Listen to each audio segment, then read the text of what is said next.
पहले तो किसी के यहाँ नौकरी करने गए, 500 रुपया की नौकरी पे गए हुए थे।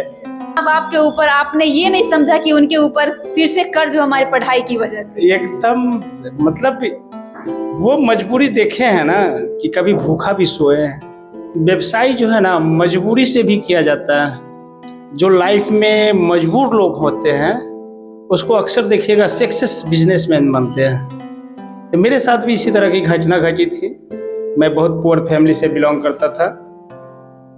आज भी मेरी माँ कपड़ा धोती है और मजदूरी करके किसी माँ बाप को मजदूरी करके बाल बच्चे को ग्रेजुएशन कराना, पीजी कराना, अपने बेटे को सर्विस में भेजना, ये बहुत गर्व की बात होती है। मेरे साथ बहुत बार ऐसी घटना हुई है मेरे साथ कि हम भूखा भी सोए हैं। तो 500 रुपये से लेकर के 50,000 रुपये तक का सफर कैसा रहा? अपने लाइफ में तो कहे ना पहले ही बता दिए रश्मि कि अपने लाइफ में बहुत सारा कष्ट झेले हैं। बहुत सुखमय लगता है अभी, आज से 20 साल के पहले की अपेक्षा। लाखों दर्शक आपको देख रहे हैं, मैं चाहूंगी कि एक छोटा सा आपका परिचय हो जाए। धन्यवाद आर बिहार न्यूज को, और रश्मि तुमको भी बहुत बहुत धन्यवाद। मेरा नाम दयानंद रजक है। मेरा घर दलसिंह साई के वार्ड 7 में पड़ता है। मैं छोटा सा एक व्यवसायी हूँ। जिस तरीके से आप अपने जीवन में अब बहुत ही आगे बढ़ चुके हैं, मैं चाहूंगी कि सबसे पहले आप करते क्या हैं? मेरा एक मछली का व्यवसायी है। दूसरा मेरा एक गारमेंट्स है, नंद गारमेंट्स, ARC मॉल में। ये मेरा छोटा सा परिचय है। तो मैं चाहूंगी कि आप बिजनेस कर रहे हैं, आप भी गवर्नमेंट जॉब की तैयारी करके एक गवर्नमेंट मेंबर बन सकते थे, एक अच्छे खासे जीवन जी सकते थे, लेकिन व्यवसाय करने के पीछे का क्या उद्देश्य था और ये दोनों में क्या अंतर है? पहले तो व्यवसाय जो है ना मजबूरी से भी किया जाता है। जो लाइफ में मजबूर लोग होते हैं उसको अक्सर देखिएगा सक्सेस बिजनेसमैन बनते हैं। तो मेरे साथ भी इसी तरह की घटना घटी थी। मैं बहुत पुअर फैमिली से बिलोंग करता था। आज भी मेरी माँ कपड़ा धोती है। मैं रजक समाज से हूँ। आज भी मेरी माँ कपड़ा धोती है। तो हम 4 भाई, 1 बहन, सबसे बड़ी मेरी बहन थी। 4 भाई थे और मजदूरी करके किसी माँ बाप को मजदूरी करके बाल बच्चे को ग्रेजुएशन कराना, पीजी कराना, अपने बेटे को सर्विस में भेजना, ये बहुत गर्व की बात होती है। तो उसी बीच से निकला हुआ एक हम हैं जो कि व्यवसाय करने गए। पहले तो किसी के यहाँ नौकरी करने गए, 500 रुपया की नौकरी पे गए हुए थे। उस दिन नौकरी किए। क्या लग रहा था कि 500 रुपये की नौकरी में जीवन कट जाएगा? सोच तो मेरा यही था कि चलो भाई 500 रुपया मिलेगा। उस समय मैं इंटर में पढ़ता था तो सोचता था साइंस ले लिया। हम सोच रहे थे कि चलो यार कम से कम 500 आएगा तो 100 रुपया सर को दे देंगे तो 5 सब्जेक्ट मेरा पूरा हो जाएगा और कम से कम पढ़ाई तो कर लेंगे, हम माँ बाप के ऊपर बोझ तो नहीं रहेंगे। इतना कि माँ बाप के ऊपर आपने ये नहीं समझा कि उनके ऊपर फिर से कर्ज हो हमारी पढ़ाई की वजह से। एकदम मतलब वो मजबूरी देखे हैं ना कि कभी भूखा भी सोए हैं। मेरे साथ बहुत बार ऐसी घटना हुई है मेरे साथ कि हम भूखा भी सोए हैं। तो 500 रुपये से लेकर के 50,000 रुपये तक का सफर कैसा रहा? अपने लाइफ में तो कहे ना पहले ही बता दिए रश्मि कि अपने लाइफ में बहुत सारा कष्ट झेले हैं। बहुत सुखमय लगता है अभी, आज से 20 साल के पहले की अपेक्षा। मतलब एक गरीब फैमिली से बिलोंग करके मध्य वर्गीय फैमिली तक जाना, खुद को एक सक्सेसफुल इंसान बनाना, मतलब ये बिजनेस का आइडिया कैसे आया? आप भी 500 रुपये में काम करके एक लेबर मजदूर की तरह काम कर सकते थे, लेकिन इतना दूर तक सोच ये कैसे आया? पहले तो जब जो भी बिजनेसमैन होते हैं वो कभी सक्सेसफुल नहीं होते हैं, और जो इंसान अपने आप को सक्सेसफुल बोल ले तो हम नहीं समझते कभी लाइफ में सीखते ही रहता है। बिजनेस जिस तरह से पढ़ाई कभी ख़त्म नहीं होती है उसी तरह बिजनेस कभी ख़त्म नहीं होती है, और कोई अपने बिजनेस में सक्सेस नहीं होता है। बस करते हुए जाना है, करते हुए जाना है, राह आसान हो जाती है।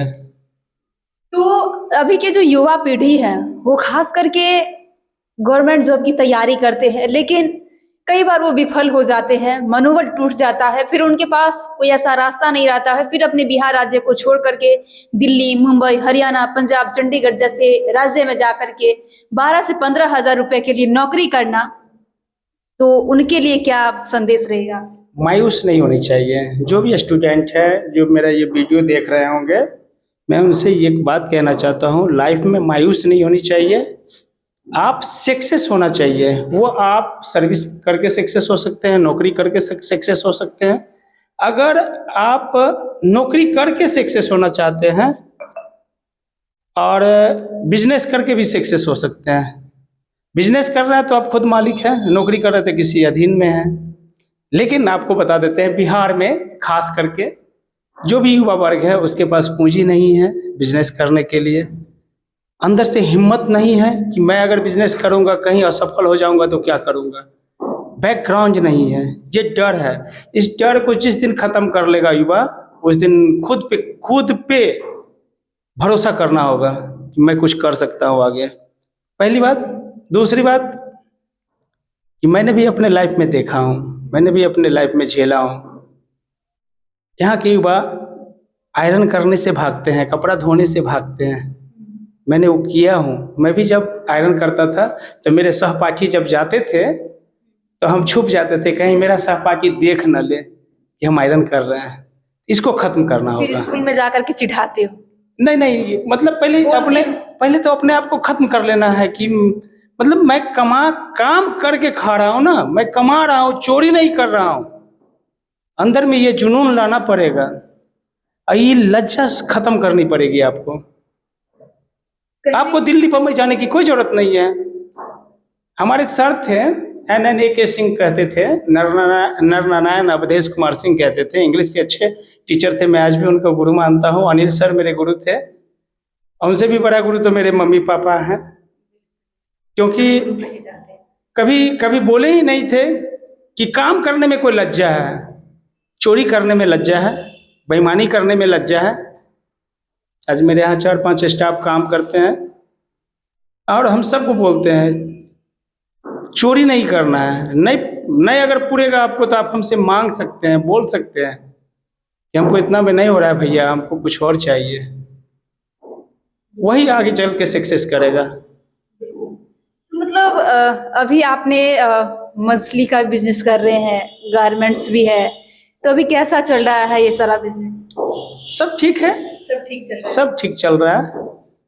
मतलब ये कभी आपके मन में नहीं आया, ख्याल नहीं आया कि हम भी ऐसा बिजनेस कर रहे हैं, चलेगा या नहीं चलेगा, या फिर इससे अच्छा होता कि सरकारी नौकरी की तैयारी कर लेते, उसमें तो फिर बात का कोई झंझट ही नहीं है कि भैया इतना फिर मेहनत करो फिर यहाँ से पैसा आएगा। देखिए, दरअसल क्या बात है कि मेरे हमसे जो बड़े भाई है वो रेलवे में है। मेरा एक भतीजा टीचर है,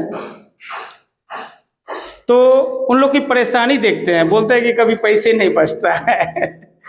अब बताइए, नौकरी करते हैं लेकिन कहते हैं अंत में कि पैसे नहीं बचता है। उनको लॉकडाउन में देखे, उनको सैलरी मिलता है। उन लोग को लॉकडाउन में देखे, कोरोना के टाइम में देखे, बहुत परेशान रहते हुए, और उसी समय हमको देखते थे बड़ा बिंदास रहता है। घर में लॉकडाउन भी है तब भी बिंदास है। यही कारण है। और मेरा एक मित्र था, दीपक कुमार है, उसको हम देखते थे बिजनेस करते हुए। उनके पिताजी करते थे बिजनेस। तो गल्ला नहीं होता है जिस तरह का हम लोग गल्ला पे बैठता थी, पैसा रखते हैं, वो गल्ला पे बैठता था और उसी के अंदर पैसा रखता था, फिर खड़ा हो जाता, फिर उसी के अंदर पैसा रखता था। हम उसको कहते थे बिजनेस करने वाले के पास बहुत पैसा होता है। तो थोड़ा सा मन में ये भी था। थोड़ा तो बता ही दिया कि आर्थिक स्थिति इतना कमजोर था कि मजबूरी बन गया कि हमें पढ़ाई, ग्रेजुएशन किए लेकिन किसी तरह किए। अब बताइए कि जो लड़का फुटबॉल खेल के पैसा कमाना चाहता होगा पॉकेट खर्च के लिए, वो आगे क्या कर सकता है? चलिए, मतलब यहाँ से झलकता है कि कहीं न कहीं स्पोर्ट्स में भी आपकी रुचि काफी ज्यादा है। हाँ, बहुत ज़्यादा था। मैं फुटबॉल का अच्छा प्लेयर रहा हूँ, 3 बार कंटिन्यू डिस्ट्रिक्ट खेले। और आज भी कोई लड़का को देखता हूँ फुटबॉल खेलते हुए तो मेरा जिज्ञासा होता है कि काश ये नेशनल खेले। तो आपको नहीं लग रहा था उस टाइम क्या जो बिजनेस छोड़ करके स्पोर्ट्स के भी क्षेत्र में आगे बढ़ा जाए? आप एक काम को एक बार ही करना चाहिए। अगर हम स्पोर्ट्स में जाते, मेरा बिजनेस इधर खराब हो जाता है। अगर बिजनेस को कर रहे थे, स्पोर्ट्स छोड़ना पड़ा, तो हम तो ये जान रहे हैं कि स्पोर्ट्स में लेकिन अभी भी रुचि है। हाँ रुचि है। वो जब 80 बरस के हो जाएंगे, 90 बरस के हो जाएंगे, तभी रुचि रहेगा। और हम चाहेंगे कि अगर हम स्पोर्ट्स छोड़े तो मेरा 1 अरब से जनसंख्या है भारत में, ऊपर है, सारे स्पोर्ट्समैन बने, तो उसमें 2 चीज़ का फ़ायदा होता है। वो अच्छा इंसान जोड़ बन जाता है और डिसिप्लिन सीख जाता है। जो अच्छे स्पोर्ट्समैन होते हैं उनके अंदर डिसिप्लिन सबसे अच्छा होता है और हेल्दी भी रहते हैं। और स्वस्थ तो रहते ही हैं। स्पोर्ट्स में इतना सारा रुचि है, मैं चाहूँगी कि काफ़ी सारे स्पोर्ट्समैन भी जिनको खिलाड़ियों को इससे रुचि है, इसमें रुझान है, उनके लिए क्या संदेश रहेगा कि अगर वो मेहनत कर रहे हैं लेकिन नेशनल लेवल तक किसी कारणवश नहीं पहुंच पा रहे हैं, क्योंकि हर किसी को सक्सेसफुल अगर बनना है तो कहीं न कहीं मेहनत थोड़ा ज़्यादा करना पड़ता है। आज 5 दिन पहले की बात है, महिला world cup, cricket world cup जीती है। बहुत बहुत बधाई हो। कब तक रोक सकता है कोई भी?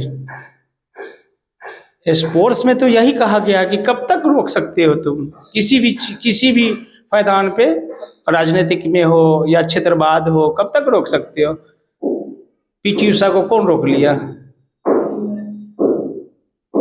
इस तरह बहुत सारे, वैभव सूर्यवंशी देख लीजिए, बैचिंग भुटिया को देख लीजिए, बहुत गरीब परिवार से बिलोंग करता था, तो रोक नहीं सकता है। स्पोर्ट्स में आपके अंदर क्वालिटी होनी चाहिए, मेहनत कीजिए, आपको कोई रोकने वाला नहीं, बहुत आगे तक जाइएगा। ये सारी मुद्दों पे तो बातचीत कर ली, लेकिन कुछ बात करना चाहेंगे। बिहार में भी चुनाव की सरगर्मियां बनी हुई है। आज 11 नवंबर है और आज भी द्वितीय चरण का मतदान लगभग समाप्त होने वाली है। मैं चाहूंगी कि इस बार बिहार का भविष्य किधर दिख रहा है? क्या लग रहा है, सरकार का बदलाव होगा या फिर डबल इंजन की सरकार फिर से आ रही है?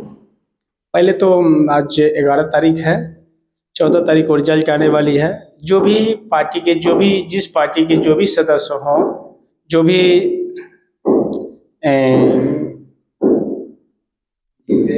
जीते हारे जो भी कैंडिडेट हैं, वो स्वीकार करें और दोषारोपण किसी पे ना लगाए। शांतिपूर्ण से 14 तारीख के रिजल्ट को देखें, जिनकी सरकार बने, विपक्ष हो या पक्ष हो, जो भी हो, स्वीकार करे और अपनी कमियां को ढूंढे। लेकिन बिहार की जनता कह रही है क्या इस बार बदलाव होगा और बदलाव की लहर से ये दौड़ रहा है बिहार। लेकिन कुछ लोगों का ये मानना है क्या वो सारी घटनाएं, चाहे मैं बात करूं सीसीटीवी कैमरा बंद होने का, चाहे मैं बात करूं मॉक पोल की पर्चियां जो मिली वो वायरल होने का, कहीं ये तो नहीं है कि वोट चोर गद्दी चोर का जो नारा राहुल गांधी जी ने लगाए हैं, ये जो मुहिम चला रहे हैं, कहीं उनका बात तो सच नहीं होने वाला है? देखिए, ये तो चुनाव आयोग का काम है इस पे जांच करने का। यहाँ के डीएम है, उनका काम है कि इस पे जांच करने की। रही बात 20 साल की सरकार को बदलने की बात, तो हम तो कहते हैं कि हर 5 साल में बदल दीजिए, बिहार से लेके केंद्र तक। आप बदलिएगा तब ना समझिएगा कि कब क्या कर रहा है। अब 20 साल पहले क्या हुआ, बताइए, कितना बच्चा को जन्मों नहीं हुआ होगा 20 साल पहले, और आज वोट गिरा रहा है, उससे बोलेगा कि 20 साल पहले ये हुआ था वो हुआ था, उसको क्या पता है? हर 5 साल पे सरकार बदल दीजिए और देख लीजिए दूसरे जितने भी विकसित देश है वो सबको देखिए क्या होता है वहाँ। 10 साल के बाद ऑटोमेटिक खड़ा नहीं होता है वहाँ। ये भी मतलब अपने आप में अचीवमेंट है। हाँ, आप सब दिन बुढ़ा जाइएगा तब भी आप इस सरकार सत्ता में रहिए। एक बार ये कोई बात हुआ? आप हटिए, दूसरा कोई आएंगे, वो काम अच्छा नहीं करेंगे, फिर तीसरा कोई आएंगे। हम कोई पार्टी विशेष से नहीं बोल रहे हैं, हम ऐसे जनरली बोल रहे हैं, मतदाता होने के नाते हाँ, एक मतदाता होने के नाते हर 5 साल पे सरकार बदल दीजिए, पूरे स्टेट में, पूरे केंद्र में, तभी बदलाव तब ना समझेंगे। आप बताइए, 20 साल पहले जो बच्चा वोट गिराया होगा 20 साल, अब उमर भी गए होंगे, जो आदमी वोट गिराए होंगे मर भी गए होंगे, और जो बच्चा जन्म लिया होगा वो आज गिरा रहा है, तो 20 साल पहले क्या हुआ क्या पता उसको। मतलब बदलाव तो होना चाहिए। स्वाभाविक है, हम तो यही बोल रहे हैं ना कि बदलाव यहाँ भी कर लीजिए, केंद्र में भी कर दीजिए, और हर स्टेट में कर दीजिए, हर 5 साल पे। चलिए, तो मतलब जिस तरीके से आप लोगों को बिहार में भी युवाओं का जनसैलाब बता रहा था कि बिहार में विधानसभा चुनाव जो हो रहा है वो कहीं न कहीं बदलाव का जो एक झलक था, लेकिन मानने वाली बात तो 14 नवंबर के दिन आप लोगों को देखने को मिलेगा, सुनने को मिलेगा कि आखिरकार अब की बार बिहार में किनकी सरकार। बाकी आप लोगों का क्या विचार है बिहार विधानसभा चुनाव 2025 को लेकर के? अपनी प्रतिक्रिया कमेंट सेक्शन के माध्यम से जरूर दीजिएगा, और साथ ही हमारे Facebook page R Bihar news को फॉलो, लाइक एंड कमेंट जरूर करें। जय हिंद, जय भारत।